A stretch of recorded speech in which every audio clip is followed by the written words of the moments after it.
Hare Krishna. Hare Krishna. So, in case you didn't notice, we're so excited because we're outside and the sun is shining. It's a bit sunny, but I love it. She doesn't. She's so British, she has to complain no matter what the weather is. But we're here to read the Bhagavatam, and we're moving right along with the 4th canto. So where are we at? Canto 4, Chapter 4, Text 20. And what is the chapter entitled? Sati Quicksand. Yeah, so we're at that point. I think, yeah, she's basically just about to do the do, okay? Om Namo Bhagavate Vasudevaya. Om Namo Bhagavate Vasudevaya. Om Namo Bhagavate Vasudevaya. Text 20.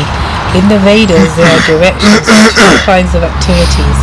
Activities for those who are attached to material enjoyment, and activities for those who are materially detached. In consideration of these 2 types of activities, there are 2 kinds of people who have different symptoms. If one wants to see 2 kinds of activities in one person, that is contradictory. But both kinds of activities may be neglected by a person who is transcendentally situated. Well put. The Vedic activities are so designed that the conditioned soul who has come to enjoy the material world may do so under direction, so that at the end he becomes detached from such material enjoyment and is eligible to enter into the transcendental position. The 4 different social orders, brahmacharya, grihastha, vanaprastha, and sannyas, gradually train a person to come to the platform transcendental life. The activities and dress of a grihastha or householder are different from those of a sannyasi, one in the renounced order of life. It is impossible for one person to adopt both orders. A sannyasi cannot act like a householder, nor can a householder act like a sannyasi.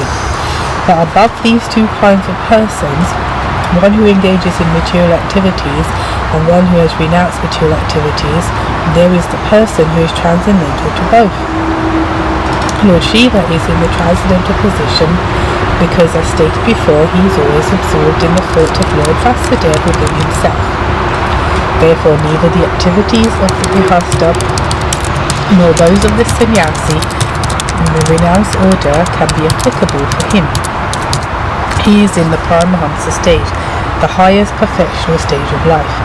The transcendental position of Lord Shiva is also explained in Bhagavad Gita, chapter 2, verses 52 to 53. It is stated there that when one fully engages in the transcendental service of the Lord by performing services without fruit of results, one is elevated to the transcendental position. At that time, he has no obligation to follow the Vedic injunctions or the different rules and regulations of the Vedas. When one is above the directions of the Vedic ritualistic injunctions for attaining different allurements and is fully absorbed in transcendental thought, which means thought of the Supreme Personality of Godhead and devotional service, one is in the position called Bhakti Yoga, Samadhi. Bhakti or Buddhi? Buddhi Yoga or Samadhi ecstasy. For a person who has attained this stage, neither the Vedic activities for realizing material enjoyment nor those for renunciation are applicable. I just caught a cold yesterday, so I'll be under the weather.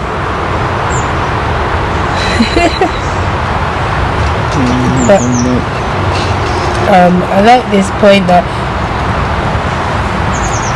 a sannyasi cannot act like a householder, nor can a householder act like a sannyasi. I think we've addressed this before as well. It's a very good point. You know, sometimes people who are not mature in their understanding, I think I'm a householder, but it should be really like dry and rigid like this. Or sometimes without getting into too much controversy here, sannyasis can be a little bit too comfortable. Like that, so it's good that Prabhupada points that these are different ashrams and different functions, and one needs to act accordingly. Yeah, you got sannyasi grihastas and grihasta sannyasis. Yeah. That was the point I highlighted also and made a note that it's it's important to understand that. Now, of course, Prabhupada uses the term social orders here, but I thought usually when he said social orders, he referred to the varnas, and when he said spiritual orders, he often refers to the ashrams. Because we've just finished 4th chapter of the Gita teaching in Bhakti Shastri, and Chaturvarna Maya Shishtam, and in there I think. But anyway, regardless, the point is that each one has its distinct distinct activities and functions and ways that they're supposed to conduct themselves, and that's to be expected.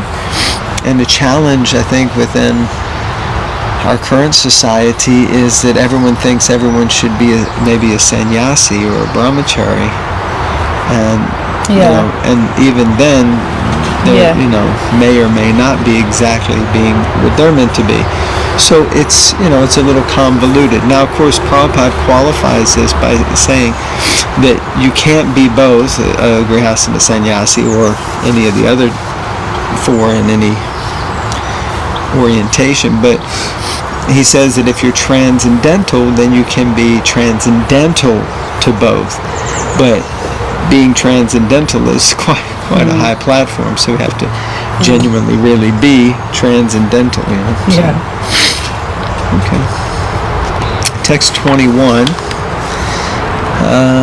My dear Father, the opulence we possess is impossible for either you or your flatterers to imagine.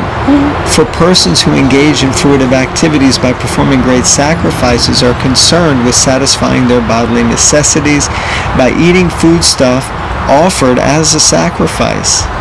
We can exhibit our opulences simply by desiring to do so. This can be achieved only by great personalities who are renounced, self-realized souls. So, interesting. All right, let's read the purport. Sati's father was under the impression that he was exalted in both prestige and opulence, and that he had offered his daughter to a person who was not only poor but devoid of all culture. Her father might have been thinking that although she was a chaste woman, greatly adherent to her husband was in a deplorable condition. To counteract such thoughts, Sati said that the opulence possessed by her husband could not be understood by materialistic persons like Daksha and his followers who were flatterers and were engaged in fruitive activities. Her husband's position was different. He possessed all opulences, but he did not like to exhibit them. Therefore, such opulences are called avyakta, or unmanifested. But if required, simply by willing, Lord Shiva can show his wonderful opulences, and such an event is predicated here, for it would soon occur. I was just thinking that's interesting. Yeah, it's about to happen. He's about to show immense opulence. The opulence Lord Shiva possesses is enjoyable in renunciation and love of God, not in material exhibition of sense gratificatory methods. Such opulences are possessed by personalities like the Kumaras, Narada, and Lord Shiva, not by others. Yeah, so first, I'm glad, Prabhupada made it clear here, because I was a little confused who was being talked about in the verse when she was saying we, but she meant her and Lord Shiva possess opulences that he can't understand, he being Daksha. Avyakta, it's unmanifest. Yesterday there's a Be a Monk challenge going on at the temple. So I gave a talk with them, and the devotee, the brahmacharis who are overseeing it, they gave them 2 questions at the end, which I'm not sure, they didn't tell the answers. I need to ask. But the question was, what do you need to renounce to be completely happy? And what do you need to renounce in order to be, I think it was completely successful, something like that. So, I don't know what you think. Take a minute, think. What do you think? Okay, make sure you got your thought there. So, but when I heard it, I was thinking, well, in order to be completely happy, what you have to renounce is the idea of being happy. In order to be completely successful, what you have to renounce is the idea of being successful. What do you think? Because when you give up trying, that means you are, you know? It's like you're not trying to achieve a carrot on the stick or achieve something that's over here. It's already there. And the same with success. You may already be successful in so many ways. So why continue to try for some idea of success? We may try for improvement on our success, but anyway, it's an interesting concept. But anyway, there's still another 2 paragraphs. Next paragraph. In this verse, the performers of the Vedic rituals are condemned. They have been described here as Duma Vatmabi, those who maintain themselves on the remnants of sacrificial foodstuff. There are 2 kinds of foodstuff offered in sacrifice. One kind is food offered in fruitive ritualistic sacrifices, and the other, the best, is food offered to Vishnu. Although in all cases Vishnu is the chief deity on the sacrificial altar, the performers of fruitive rituals aim to satisfy various demigods to achieve in return some material prosperity. The real sacrifice, however, is to satisfy Lord Vishnu, and the remnants of such sacrifices are beneficial for advancement devotional service. The process of elevation by performing sacrifices other than those aimed at Vishnu is very slow, and therefore it has been condemned in this verse. Vishwanath Chakravarti has described the ritualistic performers to be like crows, because crows delight in eating the remnants of food which has been thrown into the dustbin. All the brahmanas who were present for the sacrifice were also condemned by Sati.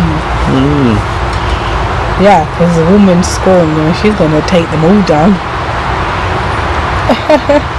Making it clear, like, it's not just you, it's all the others that sat there. No one said anything. Lord Shiva left, and you all got on with what you sacrificed, you know? And you're here again. Why you come? To eat the remnants, get the benefit. You shouldn't be here, he's not here, but you're still sucking up to my dad and coming here for what? That's how I read it. I think you read it very well. Okay, so whether or not King Daksha and his flatterers could understand the position of Lord Shiva, Sati wanted to impress upon her father that he should not think her husband to be without opulence. Sati, being the devoted wife of Lord Shiva, offers all kinds of material opulences to the worshippers of Lord Shiva. This fact is explained in the Srimad Bhagavatam in the 10th canto. Lord Shiva's worshippers sometimes appear more opulent than the worshippers of Lord Vishnu, because Durga, or Sati, being the superintendent in charge of material affairs, can offer all material opulences to the worshippers of Lord Shiva in order to glorify her husband, whereas the worshippers of Vishnu are meant for spiritual elevation, and therefore their material opulences is sometimes found to decrease. Dun, dun, dun, dun, dun. These points are very nicely discussed in the 10th canto. Yeah, so I think Prabhupada's referring here to a quote that sometimes if the Lord really favors his devotees, then he'll take everything away. In other places, Prabhupada explains that Krishna will only do that if it's because you're not really able to handle it. But if you're able to handle and deal with opulence and service, then Krishna doesn't necessarily need to take it away. He takes it away if we're attached and if we're desirous of enjoying the opulences, enjoying the kingdom of God without God, like that. Okay, text 22. See ya. Okay. You are an offender at the lotus feet of Lord Shiva, and unfortunately I have a body produced from yours. I am very much ashamed of our bodily relationship, and I condemn myself because my body is contaminated by a relationship with a person who is an offender at the lotus feet of the greatest personality. Purport. Lord Shiva is the greatest of all devotees of Lord Vishnu. It is stated Vaishnavanam Yatha Shambhu. Shambhu, Lord Shiva, is the greatest of all devotees of Lord Vishnu. In the previous verses, Sati has described that Lord Shiva is always in a transcendental position because he is situated in pure Vasudev. Vasudev is that state from which Krishna, Vasudev, is born. So Lord Shiva is the greatest devotee of Lord Krishna, and Sati's behavior is exemplary because no one should tolerate blasphemy against Lord Vishnu or his devotees. Sati is aggrieved not for her personal association with Lord Shiva, but because her body is related with that of Daksha, who is an offender at Lord Shiva's lotus feet. She feels herself to be condemned because of the body given by her father Daksha. So, I shouldn't tolerate devotees being offended, for sure. No, we don't have to kill them or anything. Don't get too drastic, but we shouldn't tolerate it. And at the same time, she's feeling a bit like, but I've been produced from you because you're my dad. So it makes me feel really sad. Because you're my dad. You're my dad, you're an offender, and I've got a body produced from you, an offender, so therefore I feel bad. Yeah, but to be fair, there's a bumblebee. To be fair, her mum is also part of producing her body. Oh my god, there's like a giant wasp. Go on now. Oh my god. Okay. That was a controlled response. Very controlled. It's just a honeybee looking for some nectar. That's why it landed near you. Oh yeah. Anyway, she didn't have to be so drastic. That's the point, because she could have sort of rejected the dad and just, remained in a relationship with the mum. That's all. Yeah, but she's all out to protect her husband and prove a point and see that justice is done. Yeah, I can see where she's coming from. Don't get me wrong. I can see that. But as we read earlier, she's not going to kill her father, which is what theoretically she should do. For everyone. Oh, well, no, we had already. Where? There. Yeah, now it's. Go away. It's got a spidey web on. It's a problem when you sit in the garden, isn't it? Insect and under. Bug heaven. Okay, so I think on that note. On bug heaven. Bug heaven. Okay, so we'll stop our reading here. Also, my head's starting to cook a little bit. Probably should put a hat on or do something. So we thank you all very much for joining us again, and please read Srimad Bhagavatam.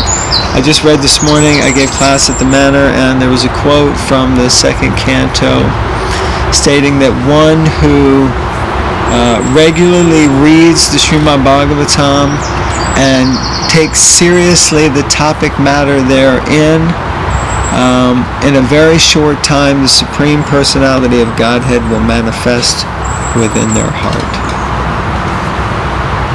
Hare Krishna. So thank you all very much. All glories to Srila Prabhupada and the Srimad Bhagavatam. Hare Krishna. Hare Krishna.